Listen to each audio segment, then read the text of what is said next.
The average person is said to spend 15 minutes in the bathroom. Why not take advantage of that time and learn something new?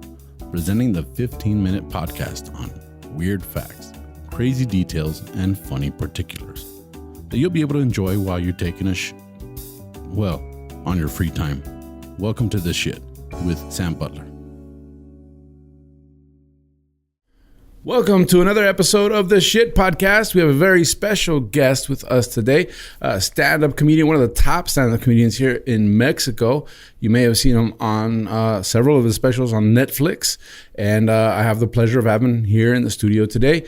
I want to welcome my friend, stand-up comedian, podcast. He has his own podcast as well, Mr. Alex Fernandez. Welcome, Mr. Butler, very happy to be here and practicing my English. Hey, thank you. I know it's not your first language, so I really appreciate the effort. I'm doing my best. It's when you say in English, I'm one of the top stand-up comedians in Mexico. It sounds less. It sounds less. Yeah. No. No. I'm just shitting you. Okay. I'm shitting you. It's like, yeah. Yeah, I know. I know my place. I know that our U.S. audience may think less of Mexico, but you have to realize that Mexico is the top country in all of Latin America, and that represents about half the world. Dude. Yeah. So you're like one of the top comedians in half of the world. Yeah, it's not you. It's my self-esteem. It's your self-esteem. You did great. I just started thinking because I get a lot of shit. I get a lot of shit about that too. And not so much anymore. Like since Fluffy kind of crossed over a little bit. Yeah. Everybody started crossing over. Now you have like Felipe Esparza doing his own special. Tom Segura doing his special. But when Fluffy crossed over, before he crossed over, we caught a lot of shit in the States about doing Spanish comedy.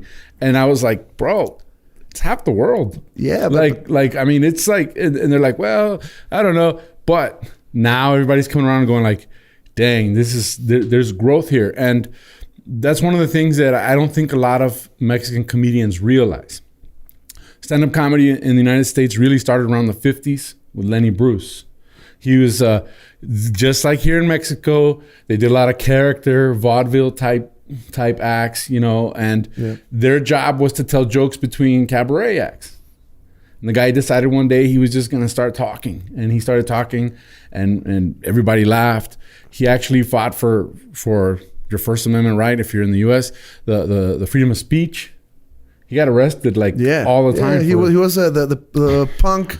The original punk comedian. Yeah. And so it's one of those things that in Mexico, if you look at the trajectory of stand-up, you guys have achieved in 10 years what it took about 70 years to achieve in the States. And it keeps growing. And the audience is now coming around. Yeah, it's merging, right? It's merging, because when I first started doing stand-up about 6 years ago in Spanish, nobody got stand-up. Nobody understood. Like there was a small following, but they wanted you to tell the same jokes that everybody else does, do the same vaudeville style acts and characters and come out as a clown and, in the rim shop, And it was like, no, this is stand-up. What is stand-up? I remember the word in Spanish is standopero, and people are like, that's not a real word. It doesn't exist. Now everybody knows. Yeah. And so it's now it's time for the audience to really catch on. And that's when the boom's really going to happen. Yeah, it's happening. I think Carlos Vallarta, a comedian here in Mexico, the other day he had Felipe Esparza in his podcast. And that's big. That's big. I mean, it may be just like a little incident over there, but it's huge. It's huge. It's huge over there too. Yeah. Because there's people that wish they could have Felipe Esparza on their podcast. Sure. The podcasts in Mexico and the rest of Latin America, they're blowing up in ways that, I mean, I have friends that have had podcasts for 5-10 years. They have over 100, 200 episodes, 300 episodes, and they get like 30 views, 40 views, 50 views. And in Mexico, I mean, you look at some of the numbers that you guys are running, and it's like 250,000 views per episode in 3 days, crazy, 4 days. So it's growing. Don't underestimate it, guys. It's a big deal. Yeah. To have you here is a big deal to me too. Love your Mexicans. Love your Mexicans because they're taking over those jobs too. All right. I don't know. That's what Sam said. I'm in Mexico working. So what does that tell you? Yeah. There's no border anymore. Yeah, there's no border, right? It's like, so it's one of those things that it's coming around. So it's a big deal for you to be Thanks, here. Man. It's a pleasure. And just like Felipe being on Carlos Vallarta's podcast. You're on my podcast in English. That's amazing, bro. It's amazing, bro. It's amazing. So thank you. It's a great world we're living in. And I wanted to talk to you about something that I know you're familiar with because we spoke earlier and you were telling me that you like toys. Yeah, I'm a 35-year-old guy who collects vintage toys. That's awesome. And manages to still have sex. That's awesome. Yeah. That right there is the shit. Yeah. It's geek is the new, I don't know, sexy. I don't know. I think my generation was like the very first generation that really got into gaming. Yeah. Right? Atari. I grew up when I was a little kid, and I was a little kid when Atari was a big deal. Everybody had an Atari. And then Nintendo, the NES, right? And then it was Sega came out with theirs. Yeah. And now it was Sega versus Nintendo. Super Nintendo. And then it just kept going. And now I think that 35-year-olds and 45-year-olds, we grew up with that, so it's not unheard of because the girls we grew up with also played games. Yeah. So I think that's why they're willing to sleep with us. And more than ever, being geek, it's cool. Yeah, there's it's cool. There's this superhero movies and toys, and now it's like, awesome. Yeah. It's the same thing with dad bods and being fat. Like it's the first time in history. Exactly. It's the first time in history that a guy like this is actually sexy. We look like harmless people. You can be like a jock, horrible guy, but I mean, he likes toys. But probably he's just cool. He's a geek. Yeah, he's not gonna do anything wrong to me. That's right. And there's a lot of interesting facts about toys. Yeah. The word toy actually comes from the word tool. Tool? Yeah. So the reason it's an old English word for tool. Right. So they're amazing tools for having fun. That's what they wrote in the article. Oh, that's nice. Yeah. Are you familiar with Play-Doh? Yep. Play-Doh, that smell, the plastilina, for all you people that don't know what Play-Doh is. Yeah, it smells. Yeah. Play-Doh wasn't invented as a toy to begin with. It was invented to clean wallpaper. Oh, really? Yeah, because back when it was invented in the 1950s, most people heated their homes with coal. Okay. So they would get soot on their walls. So they came up with this substance that they could go and wipe the soot off their walls. I think the silly putty also it was invented for the same kind of reasons for something like, I don't know if it was like to correct typewriting. Yeah, it was like you can pull ink off of newspapers and stuff like that. Yeah, so it wasn't even made for that, but it became popular with the kids. They'd play with it. Yeah, I mean, they didn't have a lot to do. They didn't have a lot to do with it. Yeah. Whoa! Yeah. Play-Doh. It's better than nothing. Yeah, so they went. The nephew of the inventor of the soot cleaner saw an opportunity to market the non-toxic cleaner to kids as molding clay. Thus, Play-Doh was invented, and so that's the origins of Play-Doh, right? Which I think is a toy that we all played with. One of the oldest toys was the top, the spinning top. Yep. Yo-yo. I think those are Russian, right? Or aren't they? It says the very first tops were made out of natural materials such as fruits or nuts. Okay. But it doesn't specify. I think those are Russian toys. Sneaky Russians. They're always... Yeah. I have an interesting fact about Russians and toys in the episode. But it was one of those things that I remember being home and just spinning a penny. Yeah. And it just spin. And finally my mom would be like, "That's enough. I had enough. Knock it out." And my mom's Mexican. So my mom would be cooking in the kitchen and I'd be spinning a coin. And she'd take the spoon. "Yeah, that's enough." That kind of thing. It's very, very Mexican to get hit with a wooden spoon while your mom's cooking. It is. Yeah, So my mom still does it all the time. Yeah. She's not even cooking and she hits me. It's like it's like a skit. It's like a Mexican skit, like the bee skit in The Simpsons. That's exactly how it is. Andale. Yeah, so one of the oldest toys also, it's ancient. It was first mentioned in Greece in the year 500 and by the 16th century hunters. It was used by the 16th century hunters in the Philippines as well. The yo-yo. The yo-yo. They used the yo-yo to hunt. Wow. And now? But it's one of the oldest toys ever. Yeah. And they hunted with it, which I... Really? Yeah. Yeah, it's like... Whoa. Yeah, that's pretty crazy, right? Like you have a martial artist with nunchucks, and another guy with Chinese stars, and one guy shows up with 2 yo-yos. Who would have thought that now? Have you seen the yo-yo tournaments? Yeah. It's crazy It's kids insane. Yeah, it's insane. But the yo-yo, those are classic toys. The very first toy ever recorded in history, doll.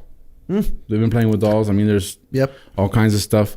Those are some of the old ones. Some of the weird facts that I found. One of my favorite toys growing up was the Legos. Right. They have a nice story. They have a really good story, but they're actually the biggest tire manufacturer in the world. They manufacture over 300 million tires a year. And they're the little tiny tires, but 300 million tires a year. Wow. They manufacture more than anybody, and they do. So they're the biggest manufacturer right now with the little tires, wow. but they're real tires. Yeah. So they're considered a tire manufacturer. They're the biggest in the world. Sure. It's insane, right? The name comes from the Danish phrase "let gut play well." Let good. Let good. Yeah. I like to let good. The resilient blocks. These blocks can create anything. I mean, if you've ever gone to the Lego store, they make sculptures with them now. I mean, they're pretty awesome. It's called the Lego system. Everything fits where it has to fit. And there's in LA at Disneyland at the Lego store in downtown Disney, they have like an Incredible Hulk. Yeah. And it's huge. Like it's Swedish or it's it's or Nordic. I don't remember the. Yeah, it's Danish. Danish. Yeah, the most Danish toy ever, right? Yeah. It's like you can build with this. build things. Well, another interesting fact is that you could get one of the original Legos from the very first sets, and they still fit the Legos today. Yeah. They're made precisely the same. That's where they're first world people. Yeah, they're first world people. Yeah. We're here in Mexico. We cannot fit anything in history. Yeah, but that's one of the things about Legos. They also have and I have it down here. Let me see. I lost the detail, but the little Lego men. Yeah. Like some crazy figure on how many of those they've made. It's like 325 billion of those things. That's a lot of plastic, right? Yeah, it's a lot of plastic. And when you do go to the Lego store, you can make them anything you want. Like there's firefighters, there's police officers, there's construction workers. I mean, it's like any combination. You can buy the head separate, you can buy the body separate, you can buy the hat separate. It's a pretty interesting thing. They sure use a lot of oil. Yeah. They make tires, the most in the world. The hula hoop. The hula hoop. One of the most simple toys ever invented, and this is where. Can you do the hula hoop, Sam? Or? I could. Yeah. I don't know if I could do it. Yeah. Very long anymore, but I could back in the day. We could try. That would have been fun to try while we were here on the podcast. Hey, how long can you hula hoop? But it became the first toy craze in the United States in the 1950s. They weren't popular, but British doctors noted an uptick in back and neck problems. Well, I thought it was an 80s toy. It started in the 50s. Yeah. Let's see. In Indonesia, it was banned for promoting licentious behavior and lustful feelings. Yeah, you cannot move your hips. You cannot move your hips like that. That's too much. Now this is going back to the Russians. For their part, the Soviet Union used the hula hoop as an a training weapon. As an example of how simple Americans were. Look, this American, they like to do it like they're just entertained with it. They're entertained with this. That's so stupid. Those are stupid. We entertain with Kafishnikov. With the top. We have the top. Stupid Americans. Stupid Americans, Wow. And how empty the culture was. The Russians, when they were just in the peak of communism, I think that the toys had no... there were like plain toys. The dolls had just the head and the arms, and that's it. So you could not use your imagination. It was just like they're like stick figures, buddy. That's what you're gonna play with. Stick figure. Stick figures. There's a lot of details here that I got. Lincoln Logs. Are you familiar with Lincoln Logs? Yeah. They're created by Frank Lloyd Wright. He's like one of the most famous architects. Yeah, he created Lincoln Logs to do something with his kids and took off. All right. Yeah. Nice. So that's crazy. Mr. Potato Head's in the news right now. Yeah, we're not going to talk about it. We're not going to talk about him. It's just too risky. Well, when he was first introduced in 1952, Mr. Potato Head was just a collection of disembodied eyes, noses, and mouths. You had to provide your own potato. Right. Even you could do it in another vegetable. Yeah, you could do it on another vegetable. If you were a smart kid. If you were a smart kid, you could figure it out. Wait right? a minute. It can also be Mr. Eggplant. Yeah. The plastic body wasn't introduced until 1964 when the government regulations demanded that the pieces be less sharp. Is he going to disappear also from Toy Story? I don't know. Right? Yeah. As Mr. Potato Head, probably. Yeah, it's... I mean, if years keep on passing, I think he's gonna look worse on the movie, right? Mm-hmm. Let me get. I mean, I don't know. It's just gonna be a potato. Yeah. You know. Yeah, in the future, it's gonna be like, do you know there's a movie where they still have a Mr. Potato Yeah, Head? they're gonna be like crazy people in the 2000s. Yeah, that was insane. We gotta cancel him. You know, no, like they're just stupid. Cancel the movie. Stupid 2000s people. Yeah. Everybody's familiar with Barbie. Yep. Right? And G.I. Joe. The first action figure. Exactly. And he was called an action figure because boys didn't play with dolls. Yeah. Yeah, it was a marketing move. Yeah, they copyrighted that as an action figure. And of course, it tried to pull a fast one by using a G.I. Joe body with there was a company called Mego that tried to create a G.I. Joe kind of. And they took the G.I. Joe body and changed the head. Yep. Right? And they got sued, of course. And they had to go back. You could actually tell the difference between the knockoffs and the G.I. Joes. Yeah. Because they had a finger misplaced. Yeah, it was like two left hands or something, right? Yeah. So that's how you knew. They would call those guys the Fighting Yank. Yeah. Right? And they got sued and they had to stop. In... the 1980s, the G.I. Joe line was revamped, and they amounted to about $2 billion in sales. Ooh. It was called, in Mexico, it was called Aventureros de Acción. Aventureros de Acción. Were they made by Hasbro as well? They were made. They were knockoffs. No. They were licensed because until the 90s in Mexico, you had to produce locally. Okay. So you could not import toys. So we have there's a lot of collectability in Mexico. Nice. Because we have original licensed Hasbro, Mattel products, awesome. But made in Mexico, and they have little differences that are that's pretty cool actually. I didn't know that. So you get a Mexican version of the same toy. Exactly. But it's worth more because it's a unique Mexican version of the same toy. Or they had their own differences. For example, the Masters of the Universe line, the He-Man, here in Mexico, we produced in Mexico toys to export in Tijuana, but at the same time we had our own sourcing here. And the Masters of the Universe toys here in Mexico, it's the only country in the world where they were sold in boxes. Wow. Not in a blister. So if you get it in a box, it's worth more, right? Yeah. If you get that box, it's kind of like Coca-Cola. Mexican Coke is better than the American Coke. You know, it's like there's a difference. We're still using the sugar. We're still using OG. The sugar. OG recipe. So that's awesome. Speaking of Masters of the Universe, they didn't plan on making a cartoon. Yeah. They ended up having to do it because that was when they pitched the toy to Toys R Us. They said, don't worry, there'll be a cartoon to follow. And then they ended up having to make the cartoon. Because G.I. Joe was the big thing. Yeah. And they had a cartoon.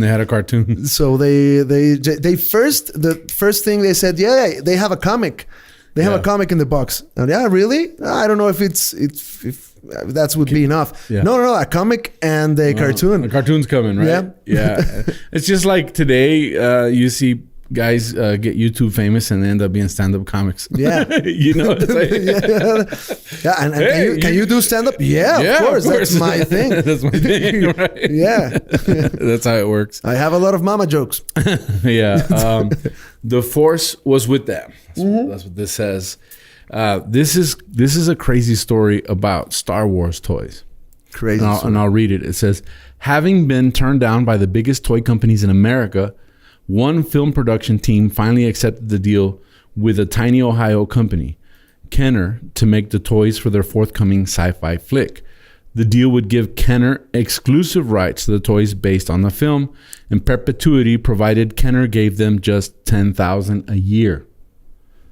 That's all Kenner had to pay for the licensing right. Yeah, right? And they, I think, from every dollar, they made like 80 cents. It's crazy. A lot, like 90 cents or something. George Lucas had just like 5 cents from each dollar because they didn't know Star Wars was going to be the shit. They didn't know, right? So they didn't have to even make the toys. If the toys didn't sell well, Kenner could just keep the rights for $10,000. And the problem was also the timing because they had to do the whole line in just like 6 months or 8 months, and nobody wanted to do that. Nobody wanted to do it. But Kenner, because they didn't have anything to lose. They said, let's do it. Yep. And George Lucas said this was the worst deal he ever negotiated, $10,000. But they got it back. Yeah. It's an interesting story. In 1991, Hasbro bought Kenner and forgot to pay the $10,000. Yep. Because the contract, I think it was for 20, 30 years. Yeah. And they just forgot. And it's crazy because I thought I had the deal here. It's like $1 billion industry just to Star Wars toys. Yeah, they went from like 80 cents from each dollar to just like 5 cents, 10 cents from each dollar. Yeah. Just because they forgot to renegotiate the contract. It's crazy. Yeah. Because also Star Wars was not a big thing then in those years. So nobody gave a shit about Star Wars. Yeah. So everyone forgot. But now it's one of the most collectible toys ever. It's the collectible toy. So if you have original Star Wars toys, they're worth some money. Hang on to them. Yeah. And if you have carded Star Wars Mexican toys, call me. Yeah, call them. Send them a message. Yes, please. Now, here's an interesting story about Barbie. Everybody grew up with Barbies. People love Barbies. Okay. Barbie came from, the Barbie we know is not this doll, but in Germany there was a doll that was part of a comic. It was a comic strip. All right. Right? This doll was a prostitute. So then the comic was successful among men in Germany. So they made the doll as a gag gift for the men. Oh. Right? So it was called Build Lily. That was the doll. And she was a call girl or a prostitute. Yeah. But call like girl a pinup girl, no? Yeah. You had that pinup look. Call girl sounds nicer, right? Yep. But these guys would get these dolls. So men were buying these dolls as a joke because it was like a I almost think it's like a Betty Boop. You know what I'm saying? But the little girls like playing with the dolls. They like taking the clothes off and putting the clothes back on. And that's where the idea for Barbie came. Right. And so that's where Barbie comes from. She was originally a call girl. Wow. Yeah. That didn't age well. That didn't age well. Yes. Now, speaking of Barbie, there's an organization called the BLO. The BLO. The Barbie Liberation Organization. Right. It's a group of feminist culture jammers. That's what they call them. They're committed to combating the gender stereotypes in toys. And in 1993, they bought as many as 3,000 Teen Talk Barbies. Wow. And they swapped the voice box out of the Teen Talk Barbie with the voice box from a G.I. Joe. And then they put them back in the stores. Wow. So that when a little girl would buy a Barbie, it would talk like G.I. Joe. Hey, what are you doing? Kill you. I'm gonna kill you. Yeah. I'm gonna kill you, Cobra Khan. And I thought this was a fitting ending to this episode. I think it's a weird fact. I think it's awesome. But there's a National Toy Hall of Fame in Rochester, New York. Okay. It's enshrined along such iconic playthings as the Lincoln Logs and Raggedy Ann dolls and stuff like that. They made the box, a cardboard box, an inductee in 2005. Wow. So just a box. Just a box. Because their idea is that sometimes providing a little imagination is the best toy of all. Yeah. So the cardboard box is in the Hall of Fame. I thought that was awesome. That's loved by kids and cats. It's true. I mean, it's true because you go buy your kid this expensive toy, especially when they're toddlers, and what do? They play with the box the toy came in. Sure. And that's the greatest thing about toys is using your imagination, creativity, and so my respects to the box. I do believe it belongs in the Hall of Fame.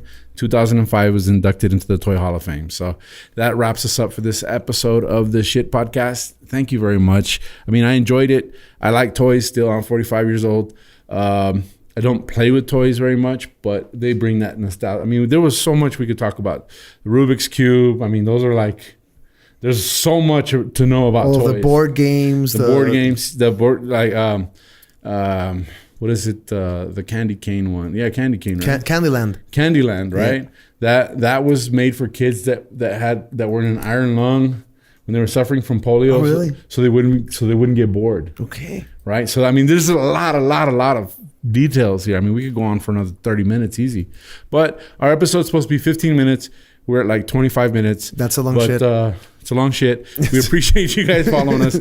I appreciate you being here. I had a lot of fun researching this stuff. I'm glad that it was stuff that, I mean, these are cool hobbies. So I appreciate you sharing this with me. Oh, it was a pleasure. I always love talking toys. And it's cool because I knew that I would eventually talk about toys. I just didn't know when. Yeah. And this is like the perfect moment. So cool. I appreciate you coming. How can people find you on social media? Yes, Alex Fernandez. And you can find me on Instagram. El Alex FDZ, and basically Alex Fernandez on YouTube, and you're gonna find stand-up, podcasts, TV shows, and a lot of Netflix. Netflix. I'm also if you wanna watch a Mexican special, El Mejor Comediante del Mundo, the best comedian in the world. Yeah, and like we talked in the Spanish episode that came out on Friday, love the special, bro. Oh, thanks. Yeah, thanks, man. It hit home. I mean, I've lost love. We've all lost loved ones to cancer, and the way that you brought it out, it was heartfelt, but it was funny at the same time. So I appreciate it, and I hope everybody gives Mexican stand-up a chance. Oh, it's good, and I know I've worked on both sides of. I mean, I've worked in the U.S. I've been able to work at all the clubs in the U.S., all the big clubs in the U.S., and I've worked with a lot of the big guys in the U.S. And I know I'm working here, so that should tell you something. You know, it's like it's growing, and it's growing at a rate that you can't ignore it.